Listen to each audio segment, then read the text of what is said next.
ನಮಸ್ತೆ ಎಲ್ಲರಿಗೂ. ನಮ್ಮ ನಾರಾಯಣಿ ಕಿಚನ್ನಲ್ಲಿ ಈ ದಿನ ಬೇಳೆ ಕಟ್ಟು ಅಥವಾ ನೀರು ಸಾಂಬಾರು ಅಂತ ಹೇಳ್ತಾರೆ ಕೆಲವು ಕಡೆ, ಅದು ಮಾಡಿ ತೋರಿಸೋಣ ಅಂತ ಇದ್ದೀವಿ ಈ ವಿಡಿಯೋದಲ್ಲಿ.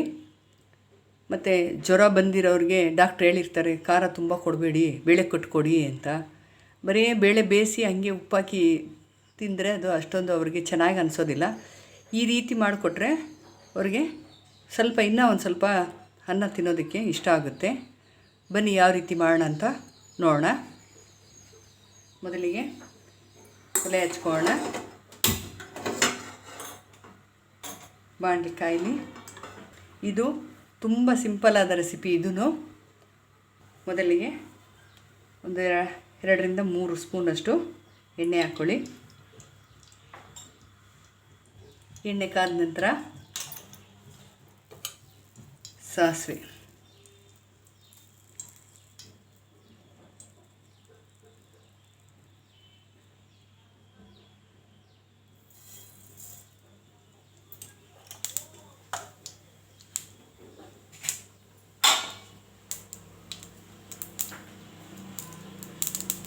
ಈಗ ಬೆಳ್ಳುಳ್ಳಿ ಹಾಕ್ತಾಯಿದ್ದೀನಿ.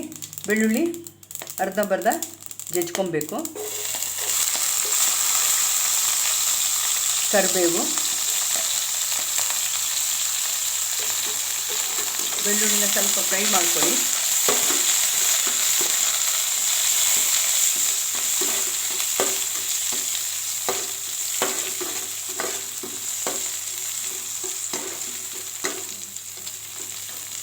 ಇದು 150 ಗ್ರಾಮ್ ಬೇಳೆನ ನಾನು ಬೇಯಿಸಿಟ್ಕೊಂಡಿದ್ದೀನಿ ಆಲ್ರೆಡಿ. ಅದಕ್ಕೆ 2 ಮೀಡಿಯಮ್ ಸೈಜಷ್ಟು ಈರುಳ್ಳಿ ಈ ಥರ ಸ್ಲೈಸಾಗಿ ಕಟ್ ಮಾಡ್ಕೊಳ್ಳಿ.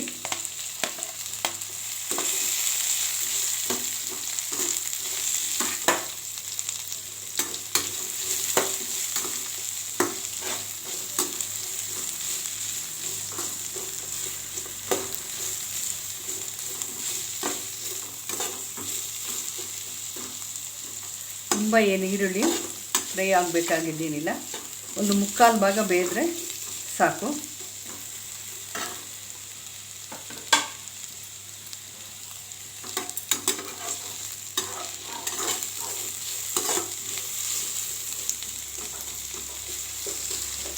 ಇದಕ್ಕೆ ಖಾರಕ್ಕೆ ಮೆಣಸಿನ ಪುಡಿ, ಅಚ್ಚದ ಖಾರದ ಪುಡಿ, ಸಾಂಬಾರು ಪುಡಿ ಯಾವುದು ಬೇಕಾಗಿಲ್ಲ. ಒಂದು 10ರಿಂದ 15 ಗುಂಟೂರು ಮೆಣಸಿನ್ಕಾಯಿ ಖಾರಕ್ಕೆ ತಕ್ಕನಂಗೆ ಹಾಕ್ಕೊಳ್ಳಿ.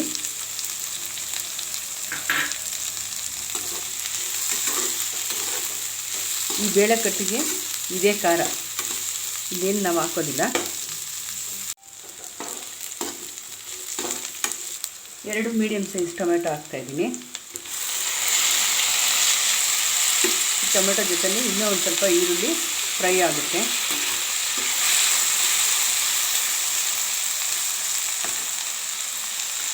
ರುಚಿಗೆ ತಕ್ಕಷ್ಟು ಉಪ್ಪನ್ನು ಇದಕ್ಕೆ ಸೇರಿಸ್ತೀನಿ. ಟೊಮೆಟೊ ಮೆತ್ತಗಾಗುತ್ತೆ, ಬೇಗನೂ ಬೇಯುತ್ತೆ.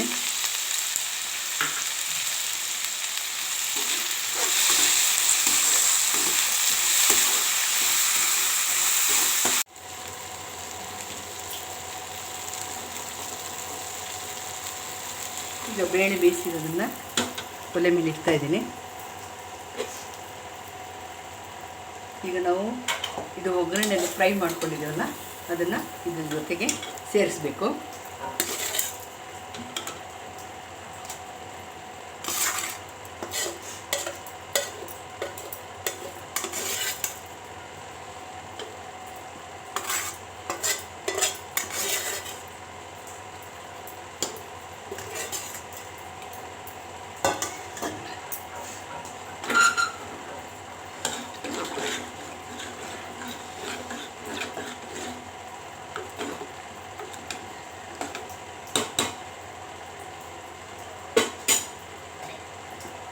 ಎಷ್ಟು ತೆಳುವಾಗಬೇಕೋ ಅಷ್ಟು ತೆಳುವಾಗಿ ಮಾಡ್ಕೊಳ್ಳಿ.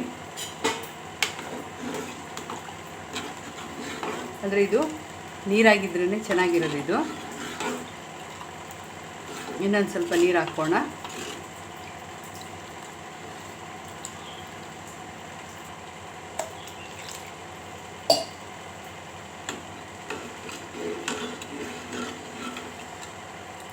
ಬಿಸಿ ಬಿಸಿ ಅನ್ನದ ಜೊತೆಯಲ್ಲಿ ಈ ಸಾಂಬಾರನ್ನು ನೀರು ಕಟ್ಟನ್ನು ಹಾಕ್ಕೊಂಡು, ಜೊತೆಗೆ ಸೈಡ್ ಡಿಶ್ಶು ಹೇಳಿದ್ನಲ್ಲ ಆಲೂಗಡ್ಡೆ, ಬಾಳೆಕಾಯಿ ಈ ಥರದ್ದೆಲ್ಲ ಮಾಡಿಕೊಂಡ್ರೆ ತುಂಬ ಚೆನ್ನಾಗಿರುತ್ತೆ.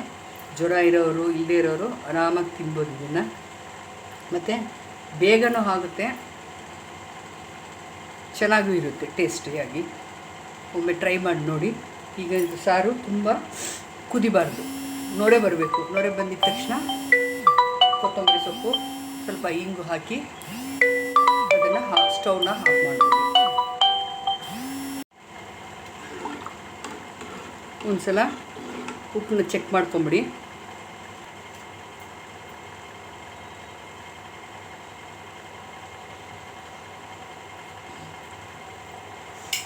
ಕಡಿಮೆ ಇದೆ ಉಪ್ಪು, ಸ್ವಲ್ಪ ಸೇರಿಸ್ಕೊಳ್ಳೋಣ ಉಪ್ಪನ್ನ.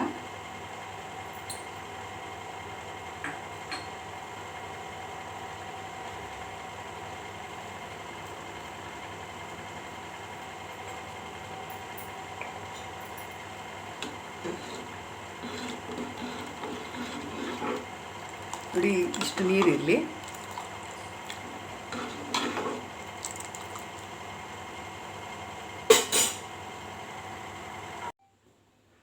ಪೂರ್ತಿಯಾಗಿ ನೊರ ಕಟ್ಟಿದೆ ನೋಡಿ. ಒಂದೇ ಒಂದು ಕುದಿ ನೋಡಿ ಬಂದಿದ್ದು ಸಾಕು. ಈಗ ಸ್ಟವ್ ಆಫ್ ಮಾಡಿಬಿಡೋಣ. ಒಂದು ಸ್ವಲ್ಪ ಕೊತ್ತಂಬರಿ ಸೊಪ್ಪು ಹಾಕೋಣ. ಹಿಂಗು ಸ್ವಲ್ಪ ಹಾಕ್ಕೊಳ್ಳಿ.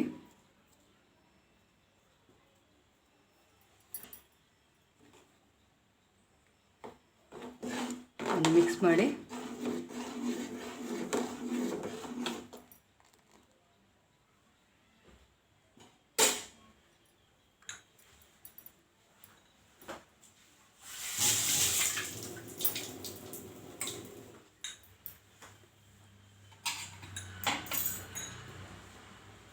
ಸರ್ವಿಂಗ್ ಬೌಲಲ್ಲಿ ಸಾಂಬಾರು ಹಾಕೋಣ.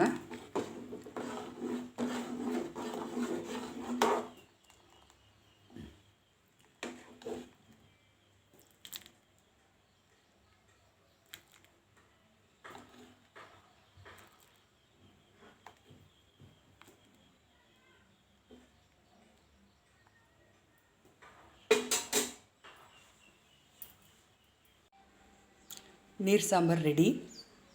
ಇದನ್ನು ಟ್ರೈ ಮಾಡಿ ನೋಡಿ. ಮತ್ತು ಲೈಕ್, ಶೇರ್, ಸಬ್ಸ್ಕ್ರೈಬ್ ಮಾಡಿ, ಕಮೆಂಟ್ಸ್ ಮಾಡಿ ದಯವಿಟ್ಟು ಮರಿಬೇಡಿ. ಧನ್ಯವಾದಗಳು. ಇನ್ನೊಂದು ರೆಸಿಪಿಯೊಂದಿಗೆ ನಿಮ್ಮನ್ನು ಭೇಟಿಯಾಗ್ತೀನಿ.